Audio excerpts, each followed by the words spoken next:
賣房賣到一半，房東姐姐忍不住哭了。哎，没事，现在市场行情就这样。哎，我也不知道怎么安慰了。郑州跌的最惨最狠的小区，你们知道在哪里吗？怎么会有这么便宜啊？就是在我这个身后的这一批房子啊，西湖区浙大紫金港附近。一听到这个消息啊，要是我本人没有到现场来看过，肯定是不会相信的。这个呢，的确是真实的房源。现在的这个价格真的是打骨折了啊！去年的这个时候还要卖到100大几十万，现在你们可以猜一猜什么价格啊？50万都不要，40万也不用，全款22万就可以买走一套，还是给你精装修好的现房，当天买当天住，所有的手续齐全。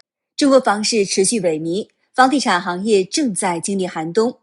中国国家统计局2026年1月19号公布的数据显示，2025年房市销售額從2021年的高點腰斬至8.4兆人民幣，全年投資與銷售面積全面崩潰。儘管中共官方祭出了逾500項救市政策，2025年12月，中國70大城市房價仍然是持續的暴跌，就連北京、上海等一線城市二手房也是遭受重挫。外媒更示警，這場房地產危機恐延燒至2030年。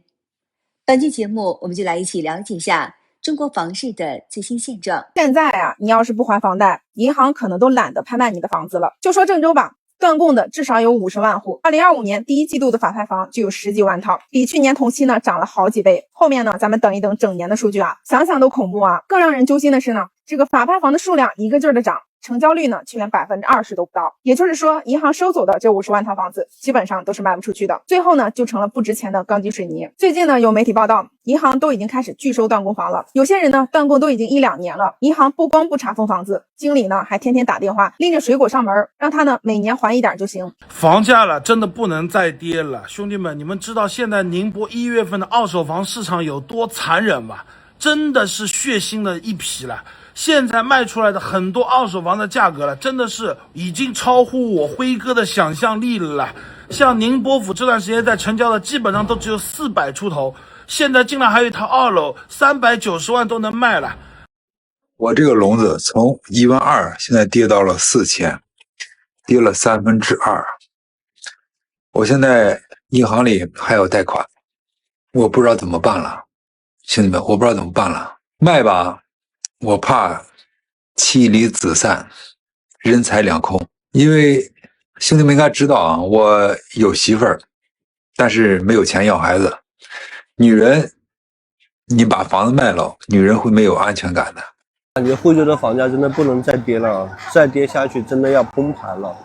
我現在就在錦繡1號這邊，前面那邊就是深圳坪山產業園，這邊是寶來廣場，這邊是錦繡1號，這裡應該是屬於離深圳最近的一個板塊。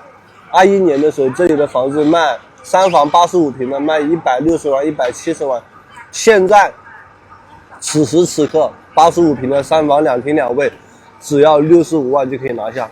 你想想跌了多少，直接跌了小100萬。我上個禮拜把我名下的一個別墅的房產給賣了，賣完心情特別不好，因為我已經把這個裝修的錢全都賠進去了，一共賠了100多萬。為什麼一定要把它出手賣掉呢？是因為我不想隕落。如果我不賣掉它，裝修會繼續折損，你的每年要交很高昂的物業費，對於我而言它就是一種投入，它就是一個負資產了。而我現在需要做的就是保住我僅剩的這一些財產，因為我已經沒有像以前那麼大的實力能賺到那麼多的錢了。我現在真的是走投無路了。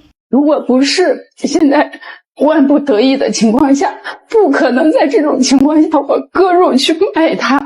每天都在崩潰中，這個月每天都在崩潰中，每一天我這個以來沒有這麼崩潰過。這房子之前是7300多萬買的，現在2300萬賣了。昨天總算把自己的房子給賣了。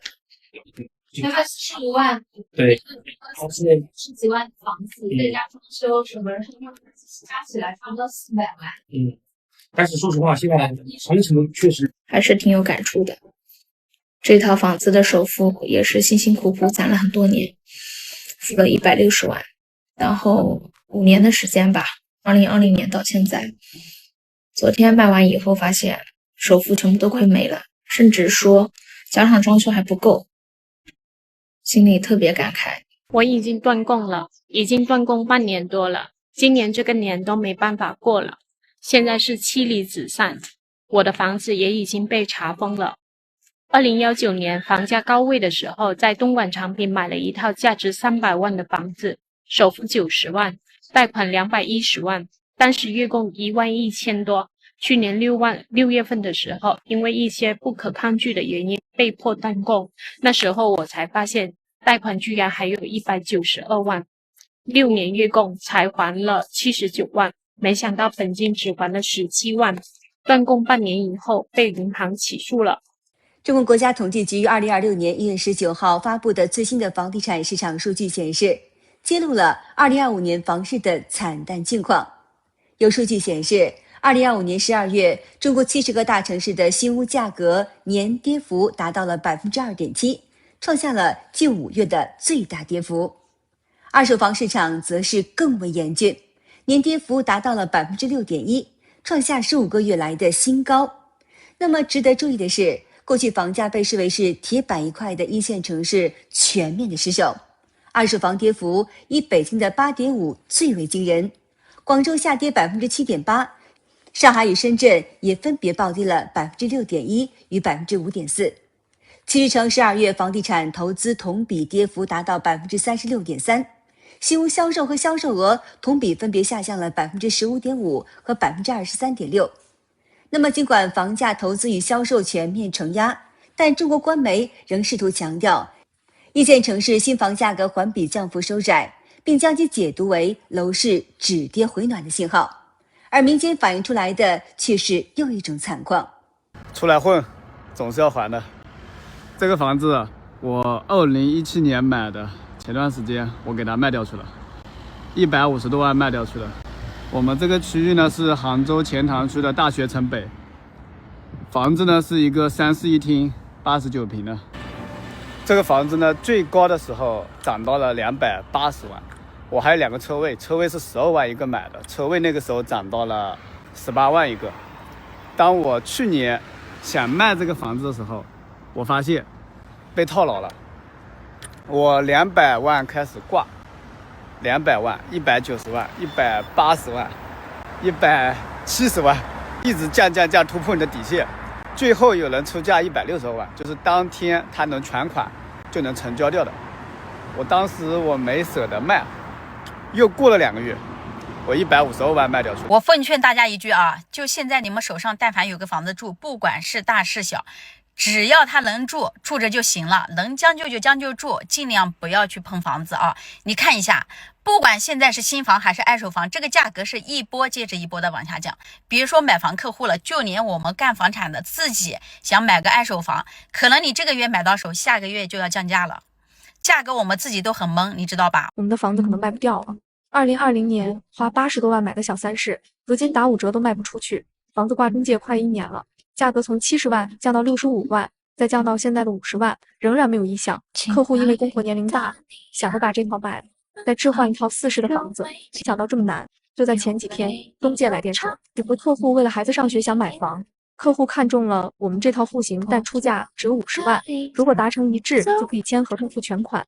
老公查了查銀行貸款，還有50萬，賣40萬，不但虧了首付和裝修40多萬，還有這幾年的本金利息全虧，甚至還要拿出小10萬才能把房子賣掉。中介說，現在房價大不比從前了，房貸還不起，準備斷供了。這個房子現在值100萬，房貸還有130多萬，月供是6400，現在是月供還不起，也賣不起。2026年實現的第一件事，把自己變成老賴了。房子賣掉了？賣掉了。多少錢賣掉的？就20萬，1分錢沒加。老李跟我一起去談的。是不是見面還準備砍你3萬？見面的時候說最多17、18萬，這個磨了半天，磨了半天20萬。你現在就等於說1分錢沒剩，還得往銀行裡面再還40萬。對。現在什麼感受？現在感受就想一口把這個53度的白酒給喝下去，感覺來南京10幾年的奮鬥都一場空。不掉，根本賣不掉。我2020年買這套房子，當時花了100萬，108個平方。最近小區下證，然后可以賣。我昨天在系统上查了一下，小区挂了1000多套房子，小区一共8个地块，每个地块我那天算了一下，1700戶左右，意味着我们小区，我们这整個地塊的業主全都在賣房，然後房子現在只能賣50萬，我還欠銀行66萬，然後有朋友跟我說貸款賣房吧，我一想貸款賣房，我都懵了。貸款42萬買了一個房子，我努力的還了5年的房貸。今天我查了一下我那個貸款明細表，就我每個月還款2500塊，5年呢我一共還了15萬。然後我剛剛看了一眼我還欠多少，我看完之後都懵了，心一下子就涼了。我還欠35萬5，就我一共還了15萬吧，本金才少了6萬5，就是剩下的8萬5全都是利息。就在那一刻，我突然之間才真正的明白什麼叫做給銀行打工。如果房價繼續暴跌，後果真的太可怕了。首先你的房子價值可能直接低於貸款額，到時候滿大街都是着急拋售的房東，房價只會越跌越狠。接着最難受的應該是中產家庭之前收入還可以，但是出現了這個問題，感覺就要遭殃了。企業扛不住會大批裁員，甚至破產，丟了工作，房貸還怎麼還？最後斷供的人越來越多，法拍房扎堆出現。比高位買房更慘的是什麼？高位買商鋪。我說實話，高位買房呢，實在不行就自己住吧，成本高一點，浪費一點錢，至少還能夠有個用處。高位買商鋪，假設你不是自己做生意的，你是上班族的話，有一些商鋪真的是瞬間歸零啊，賣也賣不出去，租也租不出去，整條商業街都是空空蕩蕩的。那你放心，按照現在的形勢看下來，10年8年也不會有太大改變的。而且在房價頂峰的時候，商鋪的價格是超過房價的。據大陸數據服務商 Wind 數據顯示，截至2026年1月20號，27家房企發布的2025業績預告或快報顯示，26家房地產公司出現虧損，合計虧損規模在475.46億元到624.64億元之間。那麼在26家虧損的房企當中呢，華夏幸福和綠地控股虧損超過100億。好的，今天就和大家聊到這兒了，請您記得點讚、訂閱、留言，並且分享給您的朋友們。感謝您的支持，我是美玲，我們下期節目再見。